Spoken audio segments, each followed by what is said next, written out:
લક્ષ્ય ન્યૂઝ, એક નજર, એક લક્ષ્ય. સાવરકુંડલા શહેરને આંગણે રૂડો પ્રસંગ. વિદ્યાગુરુ ફાઉન્ડેશન આયોજિત ગુજરાતી સાહિત્ય પરિષદના 35માં જ્ઞાનછત્રનો પ્રારંભ થયો છે.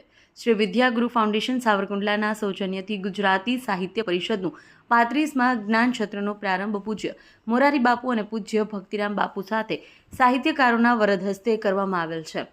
આ પ્રસંગે વિદ્યાગુરુ ફાઉન્ડેશનના પ્રમુખ શ્રી હરેશભાઈ મહેતાએ સાવરકુંડલા શહેરનો મહિમા વર્ણવતા એક સુંદર ગીત સાથે અતિથિઓને આવકાર્યા. આ જ્ઞાનછત્રની ઉદ્ઘાટન બેઠકમાં વિશ્વવંદનીય પરમ પૂજ્ય મોરારી બાપુએ સાહિત્ય સંદર્ભે ખૂબ જ રોચક માહિતી સાથે છત્ર શબ્દની રસપ્રદ છણાવટ કરી. સાહિત્ય પરિષદના પ્રમુખ હર્ષદભાઈ ત્રિવેદીએ સાવરકુંડલાના વૈવિધ્યસભર વારસાનું તેમની લાક્ષણિક શૈલીમાં રસપાન કરાવ્યું. આ તકે અમેરિકાથી ઉપસ્થિત ન રહી શકનાર નટવર ગાંધી અને પન્ના નાયકે ભાવુક સંદેશ મોકલી સૌને ભાવવિભોર કર્યા. સમીરભાઈ ભટ્ટ અને પ્રણવ પંડ્યાએ આ ઉદ્ઘાટન બેઠકનો દોર સંભાળી ગાગરમાં સાગર સમાવિષ્ટ રસપ્રદ સમા બાંધેલ.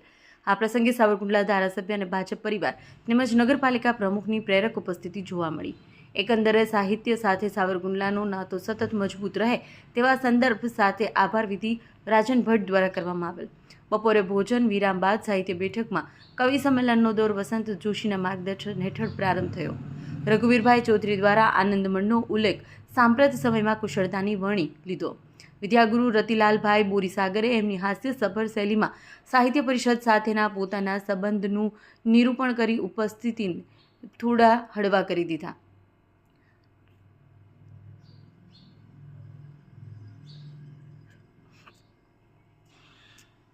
સાવરકુંડલા શહેરમાં આજરોજ શ્રી વિદ્યાગુરુ ફાઉન્ડેશન આયોજિત ગુજરાતી સાહિત્ય પરિષદના 35માં જ્ઞાનસત્રનો પરમ પૂજ્ય મોરારી બાપુના આશીર્વાદ સાથે આ પ્રસંગ સાહિત્ય પરિષદ પ્રમુખ હર્ષદ ત્રિવેદી, રઘુવીરભાઈ ચૌધરી, રતિલાલભાઈ બોરીસાગર, પરમ પૂજ્ય મોરારી બાપુની પ્રેરક વક્તવ્ય સાથે યજમાન સંસ્થાના પ્રણવ પંડ્યા, પરિષદનો પરિચય ગુજરાતી સાહિત્યમાં લેખકો કવિ સાથે સાહિત્ય સંદર્ભે વિવિધ કાર્યક્રમોનું આયોજન કરવામાં આવેલ. સાંપ્રત સમયમાં આનંદમઠ સંદર્ભનો સાંપ્રત સમયમાં ઉલ્લેખ રઘુવીરભાઈ ચૌધરીએ પોતાના ઉદ્બોધન વંદે માતરમનો ઉલ્લેખ કરેલ. તો પરમ પૂજ્ય મોરારી બાપુના પ્રેરક પ્રાસંગિક ઉદ્બોધન દ્વારા તેમણે સાહિત્ય સત્રનો ખરો અર્થ સમજાવ્યો. વિદ્યાગુરુ ફાઉન્ડેશનના રતિલાલભાઈ બોરીસાગરે પોતાની હાસ્યસભર શૈલીમાં જાનૈયા અને માંડવિયાઓનો મહિમા સમજાવી સાવરકુંડલા શહેરના બંને હાથના લાડવો છે. સાવરકુંડલા શહેરનું સૌભાગ્ય ગણાય તો વિદ્યાગુરુ ફાઉન્ડેશનના પ્રમુખ હરેશભાઈ મહેતાએ પોતાના ભાવસભર ગીતમાં સાવરકુંડલાને વણી લઈ સૌને સસ્નેહ આવકારેલા. તો ગુજરાતી સાહિત્ય પરિષદના પ્રમુખ હર્ષદભાઈ ત્રિવેદીએ પણ સાહિત્ય પરિષદની સાથે સાવરકુંડલા શહેરની પ્રશંસતી સભર અહેવાલ રજૂ કરી સૌના દિલ જીતી લીધા. છેક અમેરિકાથી ઉપસ્થિત ન રહી શકેલા નટવરભાઈ ગાંધી અને પન્ના નાયકનો ભાવસભર સંદેશે પણ મંચનું ધ્યાન આકર્ષિત કરેલ. સમીરભાઈ ભટ્ટ અને પ્રણવ પંડ્યાએ પણ આ ઉદ્ઘાટન બેઠકનો દોર કુશળતાથી સંભાળી ગાગરમાં સાગર સમાવિષ્ટ રસપ્રદ સમા બાંધેલ.